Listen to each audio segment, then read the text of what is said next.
Meron tayong rescue ngayon. So ang issue nito, pagka nagpa-start, nawawala yung kuryente. Dito tayo sa panel board. So sige, on the key. Ayan, start. Up. Ayun, umandar. Off the engine. Sige, off the engine. On. Start. Ayun. Sige. Ano, wala na. Naka-on na yung susi, ano? Off. Dala lang ha. Dahil meron tayong titingnan dito. Ayan. Dito tayo sa baterya. Minsan nawawala. Minsan ay i-start ito. Ayan o. Yung washer ay nasa taas. Ayan. Itong una ko nakita. Sa kabila ganito din. Hihit ko yung cellphone natin. Ganyan. Ayan o. Yung washer ay nasa itaas din. Ngayon pihitin ko ito. Ayan o. Ayan. Example, kapag yung washer ay nag-iisa na lang, dapat ito ay dalawa. Kapag naglagay ng washer, kung isa lang ang washer na nakalagay dito, ito ay hindi pwede sa itaas dahil ang mangyayari ganito na. Ayan o.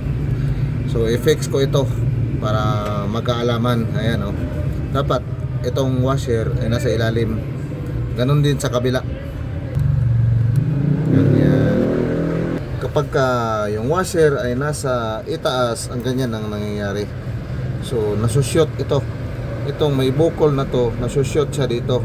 Kaya kapag ako ay naglagay ng washer ay nasa ilalim, hindi sa itaas.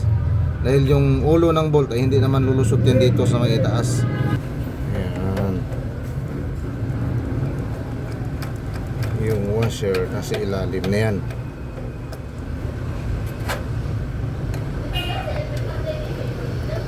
Ito, papakita natin, may washer na sa ilalim.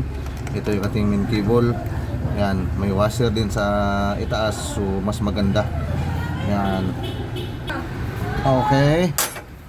Sige, start. Dito tayo sa panel board niya, sisilipin natin. So, atin lang ha. Dahil kanina medyo hirap. Sige, start. Ayan. Rate mo lang ng konti.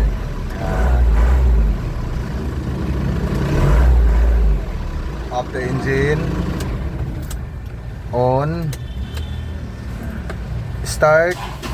Okay, no hesitation.